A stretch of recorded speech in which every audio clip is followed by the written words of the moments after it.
The doors hadn't been opened in years. That much the men could tell just from the smell, that particular stillness of sealed air, dense and mineral and old. The kind of air that belongs to a room that has been holding its breath for a very long time. The year was 1913. The place was 219 Madison Avenue in New York City, the private library of the man who had, until just weeks earlier, been the most powerful financier in the history of the United States.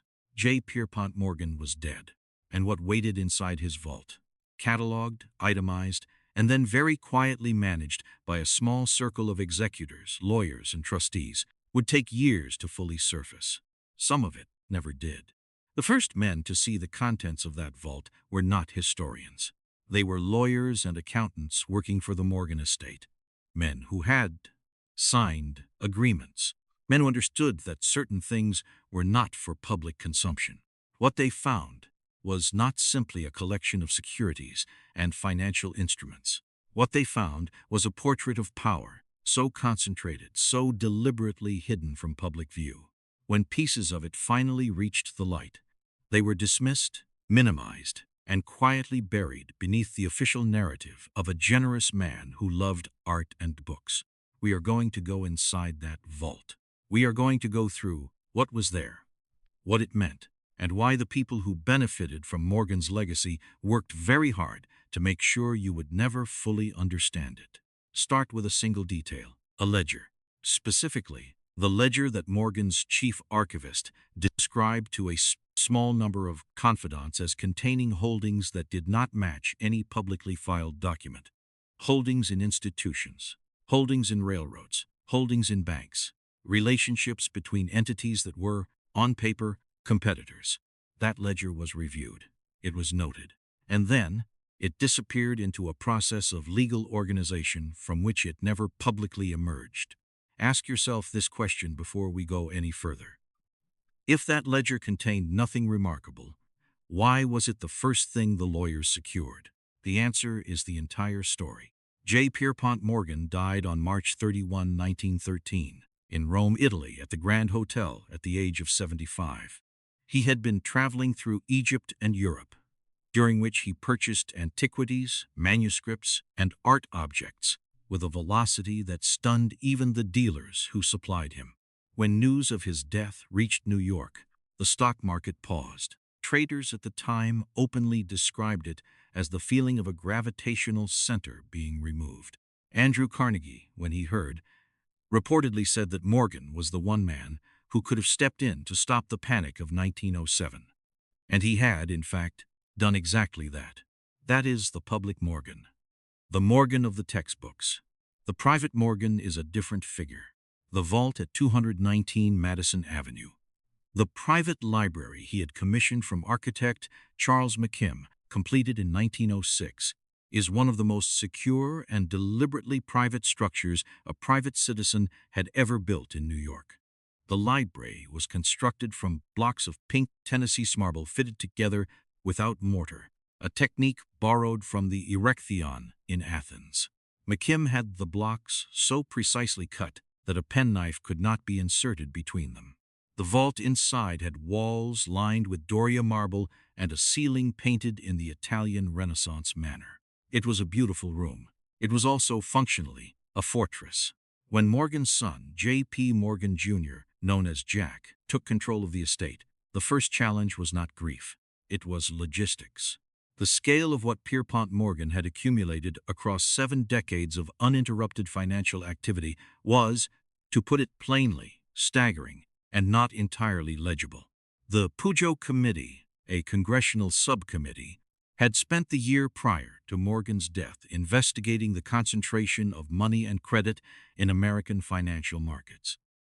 Morgan had appeared before the committee in December 1912, just 3 months before he died, and delivered what became perhaps the most famous testimony in the history of American finance. Samuel Untermeyer asked Morgan whether commercial credit was based primarily on money or property. Morgan said no. Untermeyer asked what it was based on. Morgan said character. The implication was that Morgan himself, his judgment, his reputation, his relationships, was the true collateral behind enormous portions of the American financial system. That was not a metaphor.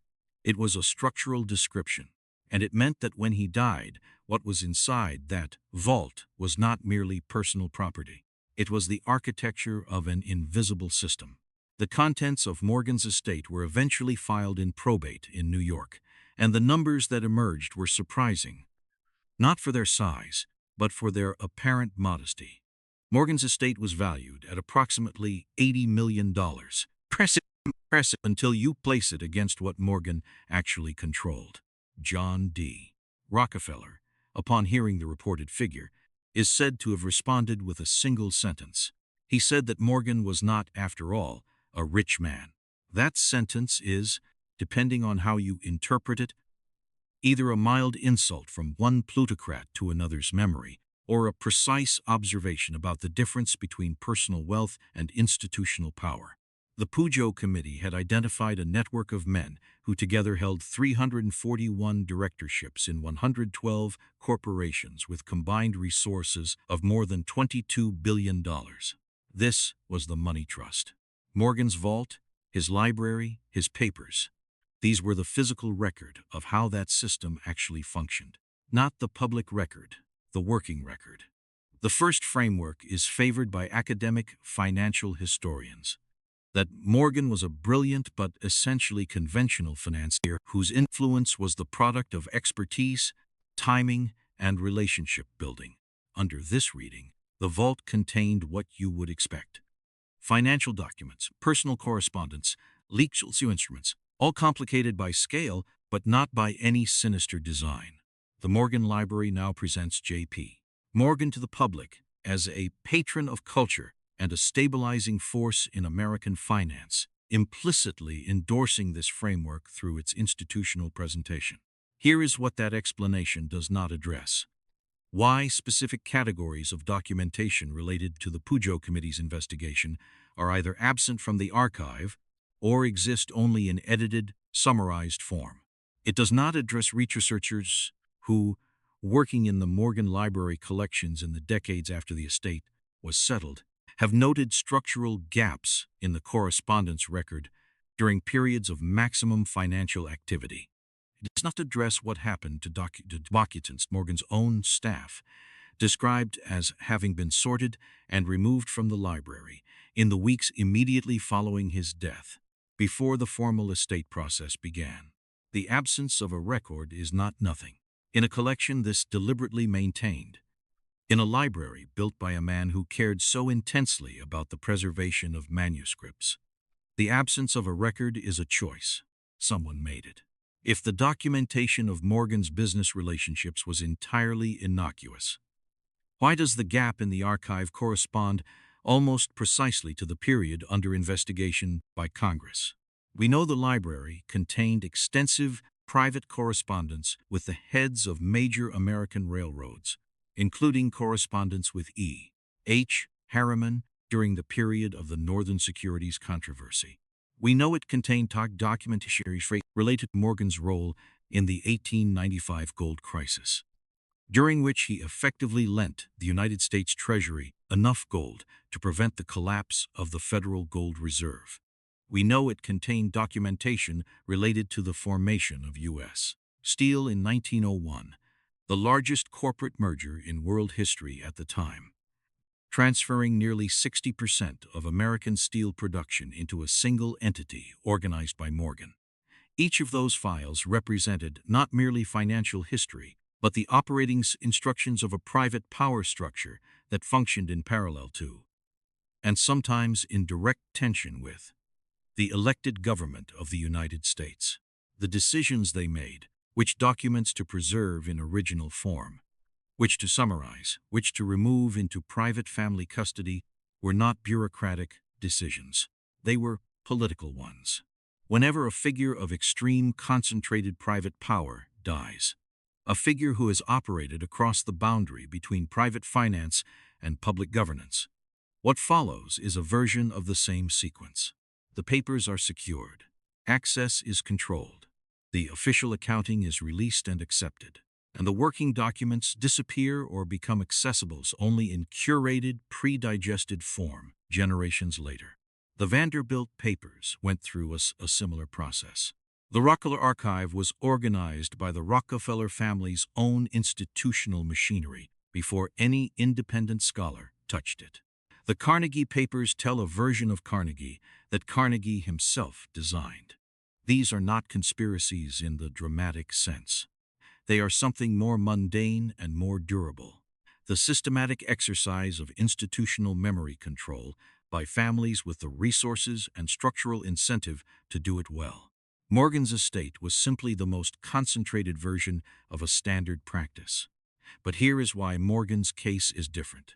Morgan was not simply wealthy. Morgan was, for approximately 2 decades between 1895 and his death, functionally the lender of last resort for the United States government. When the Treasury ran short of gold in 1895, it did not go to another bank. It went to Morgan. When the banking system threatened to collapse in 1907, the federal government did not intervene. Morgan locked the country's leading bankers in his library and did not release them until they had agreed on a rescue plan. He personally guaranteed the transactions that kept the trust companies solvent. Without legal authority, without official appointment, and without apparently asking anyone's permission. That is the context in which the vault must be understood. The vault was not the private storage room of a rich collector. It was the filing system of an unofficial central bank.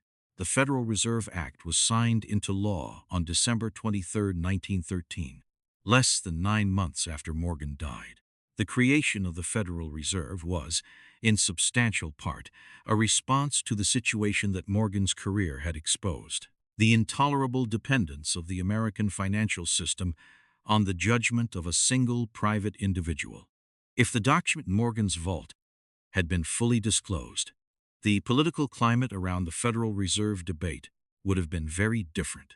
The men who helped draft the Aldrich Plan at a secret meeting on Jekyll Island in 1910 had every reason to prefer that the Morgan papers remain inaccessible. That is not a coincidence. That is a structural incentive, and structural incentives, in the absence of countervailing pressure, tend to produce predictable outcomes.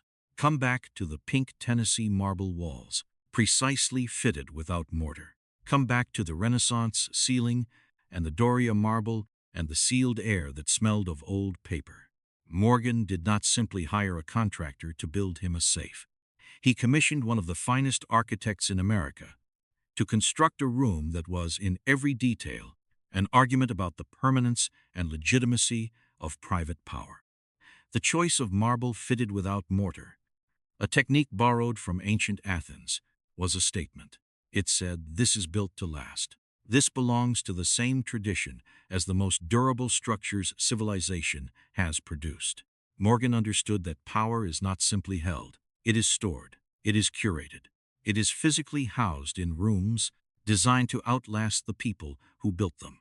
The manuscripts he collected, the medieval illuminated texts, the letters of historical figures, the rare incunabula, were proof that private custodianship of important things is legitimate and natural. That argument is still being made. It is made every time a public research institution is housed in a space that was originally a private library. It is made every time a foundation bearing a wealthy family's name funds the scholarship that evaluates that family's historical legacy. The vault is doing its job. It is just doing it with a different kind of lock. The official story of how the American financial system was built in the industrial era is incomplete, not wrong in its broad strokes, but incomplete in its texture. When Morgan said that credit was based on character, he was right. But the character he meant was not a moral virtue. It was a structural position. It was the position of a man whose word, backed by an unseeable network of relationships and obligations, could move more capital than the elected government of the United States. That position died with him in Rome on March 31, 1913. But the vault remained. The vault, in its sealed and carefully managed silence, continued to argue, as it had always argued, that some things are too important to be left to the public. Maybe the management of complex financial systems genuinely requires a degree of opacity that democratic transparency cannot accommodate. That is a real argument. Serious people make it. But here is the question that the vault, in its pink marble silence, cannot answer. Important for whom? The vault at 219 Madison Avenue is now a reading room. Scholars sit in it and work with documents that have been carefully selected and preserved by an institution that bears the name of the man who built the room. The ceiling is still painted in the Renaissance manner. The marble walls still fit together without mortar, without gaps, without any space for a penknife to enter.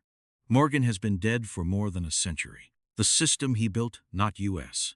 Steel, not the railroads, but the invisible architecture of relationship and obligation and informal power, has been institutionalized, formalized, and made to look as natural and permanent as the marble it was stored behind. The vault held the record of how it was built. Most of that record is gone now, managed into absence by men who understood exactly what they were doing. What remains is the room, and the room, if you know how to read it, is the document.